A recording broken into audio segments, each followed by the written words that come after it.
Ayan, so update lang, no? Breaking news. And Iran announces live fire naval drills near US warships amid tension. So ito, escalating tension between US and Iran.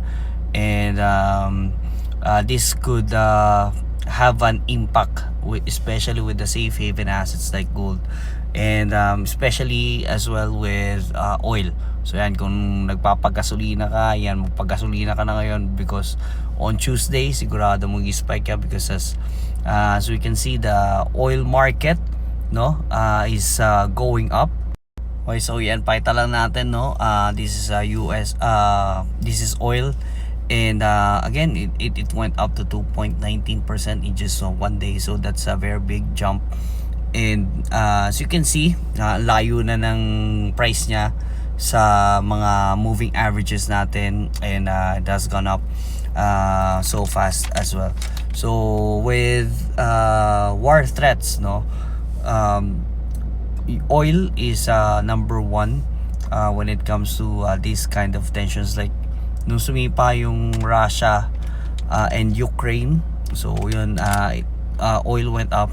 So pero yun nga, mano naman siya, nagda-die down naman siya if there's any peace agreements, or yun, naka-cope up na yung supply sa demand ng mga ganitong pangyayari. So we hope, no, na this is nothing serious.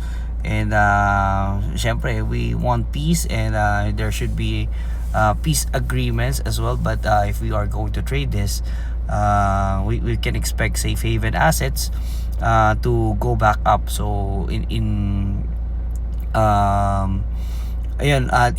if there's any kind of news over the weekend, it usually goes with a gap. Yan, so nagkakaroon ng gap up yan. So ganun yung expectation natin. So let's see.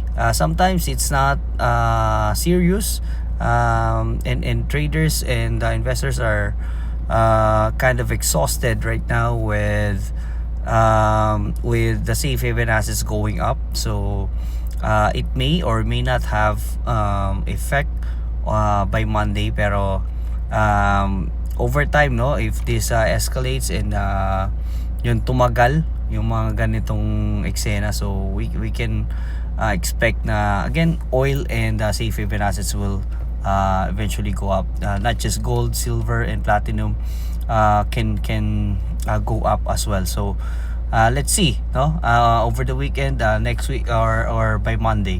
So check natin kung saan tayo magkakaroon ng opportunity. And I want to invite you, if you have if you want to trade, and you want to have trading ideas, and you want to receive trading signals, check nyo lang yung ating Telegram community. So nandiyan lang yung link niyan sa bio natin. See you there.